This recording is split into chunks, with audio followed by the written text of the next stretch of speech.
Hello, ഇന്ന് ഞാനൊരു ഗ്രാമസഭാ യോഗത്തിൻ്റെ വിശേഷമായിട്ടാണ് വന്നിട്ടുള്ളത് കേട്ടോ. അപ്പോൾ മോളെ സ്കൂളിൽ വെച്ചിട്ട് തന്നെയാണ് ഗ്രാമസഭാ യോഗം നടക്കുന്നത്. അപ്പോൾ ഞാനും പോയി കേട്ടോ. ഞാൻ എല്ലാ ഗ്രാമസഭയിലും ഞാൻ പങ്കെടുക്കലുണ്ട്. എനിക്കിഷ്ടമാണ് ഗ്രാമസഭാ യോഗത്തിലൊക്കെ പങ്കെടുക്കുന്നത്. അപ്പോൾ ഞാനും പോയെന്ന് ഗ്രാമസഭയിൽ പങ്കെടുക്കാൻ.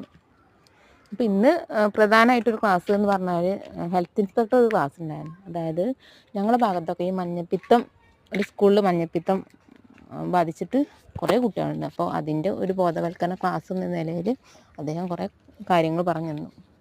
നമ്മളെ മക്കളെ നമ്മൾ തന്നെയല്ലേ നോക്കേണ്ടത്. അപ്പോൾ കുട്ടികൾക്ക് നമ്മൾ പുറത്തുനിന്നൊന്നും ഭക്ഷണം അതുപോലെ വെള്ളം അതൊന്നും മേടിച്ചു കൊടുക്കരുത്. നമ്മൾ തിളപ്പിച്ചാറിയ വെള്ളം കുടിക്കുക. അതിപ്പോൾ എല്ലാവർക്കും അറിയാം. എന്നാലും നമ്മൾ ഒക്കെ ശ്രദ്ധിക്കണം എന്നുള്ള ബോധവൽക്കരണം എപ്പോഴും നടന്നുകൊണ്ടേയിരിക്കും. അപ്പോൾ അതൊക്കെ പറയുന്നത് നമ്മളെ ആരോഗ്യത്തിനും നമ്മളെ രക്ഷയ്ക്കും വേണ്ടിയിട്ടാണ് അവർ പറയുന്നത്. അപ്പോൾ നമ്മൾ അതൊക്കെ അനുസരിക്കുക. ഒരിക്കലും നമ്മളെ കുട്ടികൾക്ക് പുറത്തുനിന്ന് ഭക്ഷണം അതൊന്നും മേടിച്ചു കൊടുക്കരുത്. നമ്മളെ കുട്ടികൾക്ക് ആവശ്യമുള്ളത് നമ്മൾ വീട്ടിൽ തന്നെ ഉണ്ടാക്കി കൊടുക്കുക. എല്ലാ കാര്യങ്ങളും ഇപ്പോൾ നമുക്ക് ഫോണിൽ നോക്കിയാൽ തന്നെ കിട്ടുമല്ലോ. അപ്പോൾ അതൊക്കെ ഉണ്ടാക്കി കൊടുക്കുക. നമ്മളെ മക്കളെ ആരോഗ്യമല്ലേ നമ്മളെ ആരോഗ്യം, നമ്മുടെ ജീവനല്ലേ ഓരോ. അപ്പോൾ നമ്മളായാലും മക്കളായാലും ആരായാലും നമ്മൾ ശ്രദ്ധിക്കുക. അപ്പോൾ അങ്ങനത്തെ കാര്യങ്ങളെക്കുറിച്ചാണ് അദ്ദേഹം പറഞ്ഞത്. നല്ലൊരു ക്ലാസ്സായിരുന്നു.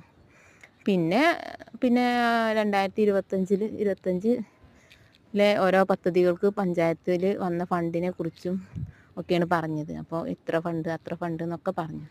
പിന്നെ അതൊക്കെ കഴിഞ്ഞപ്പോൾ കുറച്ച് കഴിഞ്ഞപ്പോൾ ചായയും കാര്യങ്ങളൊക്കെ വന്നിട്ടോ. ക്യാമറ എന്തോ തിരിഞ്ഞു പോയി ചായ വന്നപ്പോൾ. അപ്പോൾ ചായയൊക്കെ വന്നു. അങ്ങനെ ചായയും കടിയൊക്കെ കുടിച്ചു. പിന്നെ കടി പൂവടയായിരുന്നു കേട്ടോ. നല്ല അടിപൊളി, നല്ല ടേസ്റ്റ് ഉണ്ടായിരുന്നു. അപ്പോൾ അതൊക്കെ കഴിച്ച് ചായ, നല്ല പാൽ ചായയൊക്കെ കുടിച്ച് ക്ലാസ്സൊക്കെ ഇട്ട് പഞ്ചായത്ത് ഗ്രാമസഭേനെ കുറിച്ചൊക്കെ കുറേ കാര്യങ്ങൾ അറിഞ്ഞു. പിന്നെ അങ്ങനെ ഓരോരുത്തരും ഓരോ ആവശ്യങ്ങൾ, ഇന്നത് വേണം അത് വേണം, അവിടെ ആ ഭാഗത്ത് റോഡ് വേണം, അങ്ങനെയൊക്കെ പറഞ്ഞ് അതൊക്കെ എഴുതി വയ്ക്കുന്നുണ്ട്. നമ്മൾ പറയുന്ന ഓരോ കാര്യങ്ങളും അപ്പോൾ അതൊക്കെ എഴുതി വയ്ക്കുന്നുണ്ട്. അങ്ങനെ ഗ്രാമസഭയൊക്കെ കഴിഞ്ഞ് ഞാനിങ്ങനെ വീട്ടിലേക്ക് പോരുകയാണ്. അങ്ങനെ നല്ലൊരു ഗ്രാമസഭയാണ്. ഇനിയിപ്പോൾ ഏതായാലും ഒരു 2-3 മാസം കഴിഞ്ഞാൽ ഈ പദ്ധതികൾക്കൊക്കെ ഒരു ഫോം തരും. ഓരോ പദ്ധതികളും വെച്ചിട്ടുണ്ട്. അപ്പോൾ അതിനൊക്കെ ഫോം തരും. കുറേ പദ്ധതികളുണ്ട് കേട്ടോ. പ്രാവശ്യം ഒരു പുതിയ പദ്ധതി ഉണ്ട്. അതായത് ഗർഭിണികളായ സ്ത്രീകൾക്ക് ഇപ്പോൾ ഗർഭകാലം മുതൽ പോലെ പ്രസവം കഴിഞ്ഞ് 40 വരെ ആവണ വരെ ഓർക്ക് ആയുർവേദ മരുന്നുകൾ കൊടുക്കുന്നുണ്ട് ഫ്രീ ആയിട്ട്. അപ്പോൾ പഞ്ചായത്തിൻ്റെ അടുത്തുള്ള ആയുർവേദ ഹോസ്പിറ്റലിൽ നിന്ന് കിട്ടും.